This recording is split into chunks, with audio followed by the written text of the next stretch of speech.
Time for Becoming Gift with our friend, Andrew Reinhart. Good morning to you, Andrew. Hey, Andrew. Good morning, Pat, Dave, and Ron. How are you?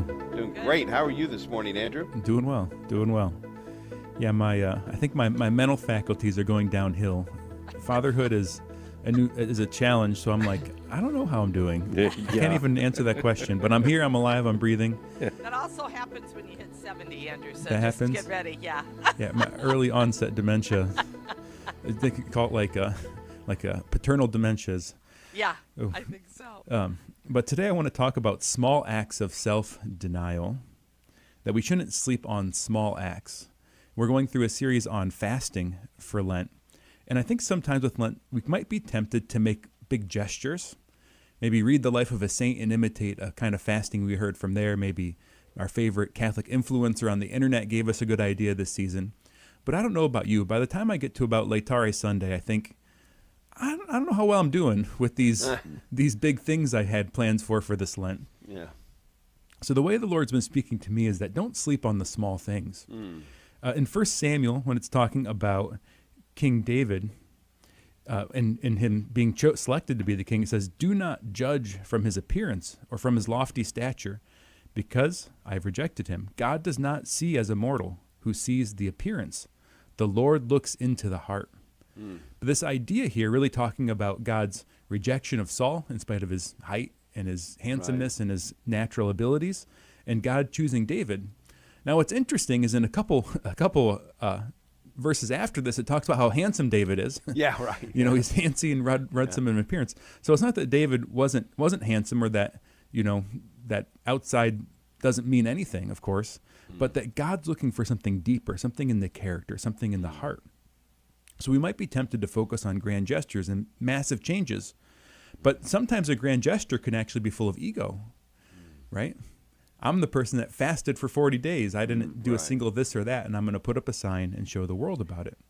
This is interesting. A 2010 study by Mark Maruvin, that was I think published in PubMed.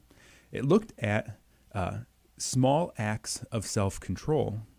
And what he did is he did a 2-week study where one group, the practice group, focused on small acts that were consistently practiced, like noticing and improving your posture, or throughout the day noticing your mood and journaling a little bit, or just doing something like keeping a food journal, recording what you eat during the day. So some small act. And the control group, on the other hand, of course, didn't do anything. They did something completely unrelated, like math problems or something.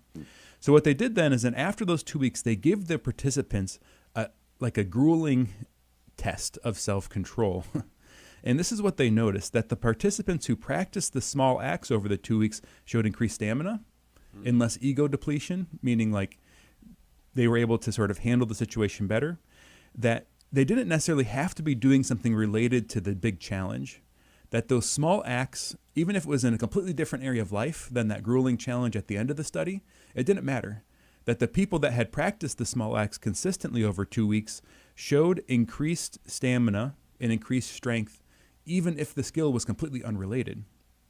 And the third thing it found was that this kind of analogy we use sometimes for willpower, it being like a muscle, was actually confirmed, right? That you're able to sort of strengthen the willpower muscle and then be stronger at doing everything in your life. And I think this is beautiful because it really, I think, affirms a Catholic idea of virtue, and also a Catholic idea of making small acts of self-denial. I think there's another threat when we make large gestures, that sometimes we might not actually address what's present.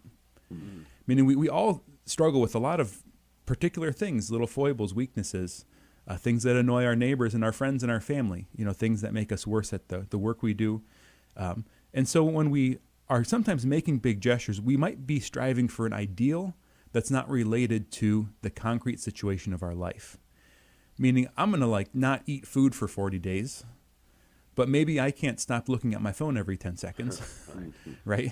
So you see how, we might be trying to make this grand gesture, but on the other hand, ignoring something that really needs to be addressed.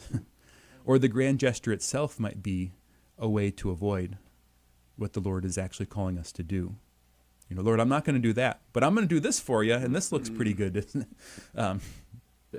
So here's some examples from my life of how this can play out. And I heard this once, if you're at a big group gathering and you have that plate of food or that buffet, take one of the worst pieces in the dish. Wow. Yeah, right. Right? Leave the good piece, the big piece, the juicy piece, the piece with the most cheese. Leave that for someone else. Just don't salt your food to taste. That's another thing for me. I grew up in a family we used a lot of salt. So just not salting. No one will notice whether or not you put salt on your food, unless you put a ton on. Right. People might notice then. But just not salting it and making that small act, just saying, Lord, I give this to you. I give this up for these people. I give this up for this intention. Another one for me is just putting myself to bed at night. The simple act of putting the phone down, turning off the TV, just going to bed, even when I don't want to, even if I'm in the middle of something. That's a challenge for me. Another example would be, like letting go of my plan. I always have a little plan in my head. Like I'm going to come home. I'm going to try to get this chore done. I'm going to try to get that project done. I want to, get on the computer and finish this before I get to work tomorrow, et cetera, et cetera.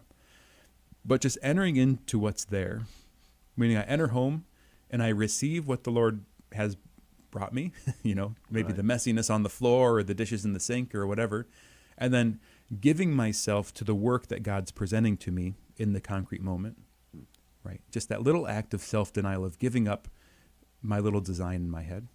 So these are all examples of ways that maybe it can be a way to renew our Lent. Maybe you've struggled with what you planned on in the beginning of Lent. And this focusing on small acts of self-denial might be a way to renew your Lent or recover that. But know that these small acts don't mean small impact, because God sees the heart. And the small, consistent acts of self-control add up to a stronger will, Right. add up to a virtuous character.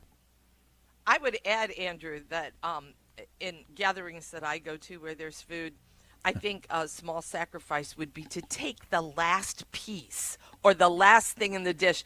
I hate it when we're all cleaning up and there's one, because nobody wants to take the last piece. Yeah. So sometimes even things that we're trying to be kind and generous, sometimes you can be kind and generous by helping the hostess so she doesn't have to try to put away one spoonful of something. There's no greater compliment to a cook than an empty serving dish. Yeah. Bingo.